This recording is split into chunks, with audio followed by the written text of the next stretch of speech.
Já parou para pensar no que impede a nossa sociedade de simplesmente se desintegrar? A gente é um monte de gente, milhões de pessoas com desejos, sonhos e conflitos bem diferentes. Então, qual é a cola que mantém tudo isso junto? É uma pergunta fundamental, né? Afinal, todo mundo está correndo atrás dos seus próprios interesses. O que faz com que a gente consiga criar cidades, nações, culturas inteiras? Pois é, essa mesma pergunta fascinou um dos pais da sociologia. E a resposta dele é, no mínimo, surpreendente. Para Emílio Durkheim, a grande força que une a sociedade não são as leis, não é o governo. Ele dizia que essa força é, na verdade, a religião. Mas olha, de um jeito que a gente provavelmente nunca imaginou. Para a gente entender a lógica do Durkheim, primeiro a gente precisa sacar uma ideia central dele. A de que, para nós, seres humanos, o mundo se divide em duas esferas. Duas esferas completamente diferentes e separadas. Olha só essa definição de religião. As palavras-chave aqui são coisas sagradas e comunidade moral. Para o Durkheim, religião não é só uma questão de fé individual de cada um. É sobre criar um grupo, uma comunidade unida por algo que todo mundo ali considera especial, algo que está acima do nosso dia a dia. É assim que ele divide o mundo. De um lado tem o profano, que é a nossa vida cotidiana, o trabalho, os nossos interesses individuais. É, digamos, o mundo do eu. Do outro lado, a gente tem o sagrado, que é o mundo do nós. São os símbolos, os rituais, as ideias que pertencem ao grupo todo, que inspiram o respeito ou a admiração. E, segundo ele, esses dois universos não se misturam. Tá, mas isso levanta uma outra questão, né? Se essa divisão é tão crucial, como é que ela acontece? O que faz uma coisa qualquer, um objeto, uma ideia, virar algo sagrado? A resposta do Durkheim está num processo social que ele diz ser incrivelmente poderoso. Não é por uma ordem divina, nem porque o objeto tem uma qualidade mágica em si. O Durkheim percebeu que o sagrado, na verdade, é fabricado. E a fábrica que produz o sagrado é a própria sociedade em momentos de altíssima intensidade emocional. E ele deu um nome para esse processo: efervescência coletiva. Sabe aquela eletricidade que a gente sente no ar quando um grupo enorme se junta com um foco comum?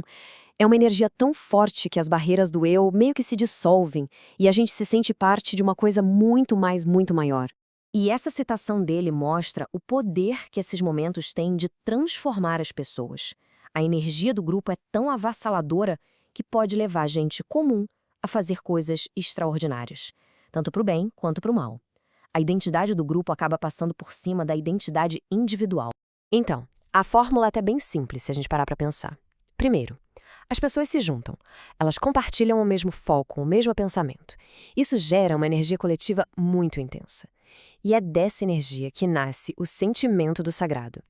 O grupo projeta toda essa força num símbolo, que pode ser uma bandeira, uma cruz, um hino, e pronto, aquele objeto se torna sagrado.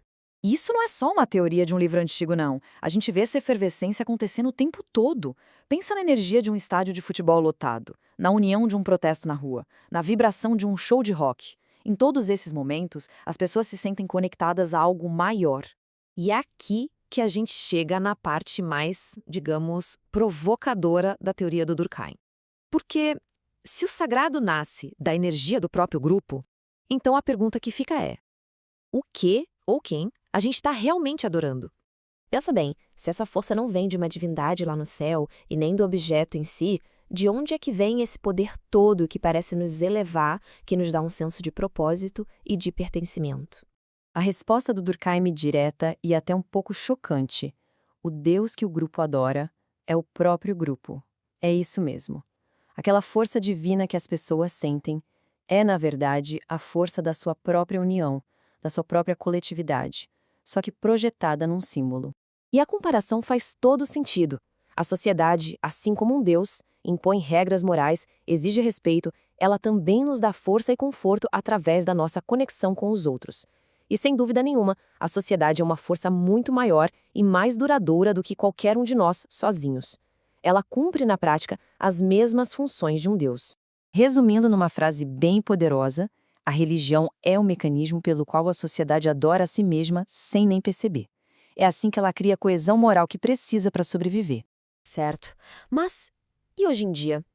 No mundo que parece cada vez mais secular, mais cético, essa teoria ainda faz sentido? Para o Durkheim, a resposta é um sonoro sim. A nossa necessidade de ter algo sagrado não desaparece. Ela só muda de alvo. Conforme as sociedades foram ficando mais complexas e diversas, uma única religião tradicional já não consegue mais unir todo mundo. Então, a sociedade precisa de um novo centro sagrado, algo em que praticamente todos possam acreditar. E esse novo objeto sagrado, segundo Durkheim, é o próprio indivíduo. A gente passa a ter o culto do indivíduo. A crença na dignidade, na autonomia e nos direitos de cada pessoa se torna o valor sagrado que une a sociedade moderna. Ele chamou isso de religião da humanidade. E nesse novo sistema, atacar os direitos de uma pessoa não é só quebrar uma lei. É quase um sacrilégio. É como profanar aquilo que a nossa cultura considera o mais sagrado de tudo. E esse processo de divinização continua a todo vapor. Quando a sociedade projeta seus ideais em uma pessoa, seja um líder político, um ativista, um artista, uma celebridade, essa pessoa é elevada, colocada num pedestal. Ela se torna um símbolo quase sagrado, tratado com uma reverência que beira o religioso.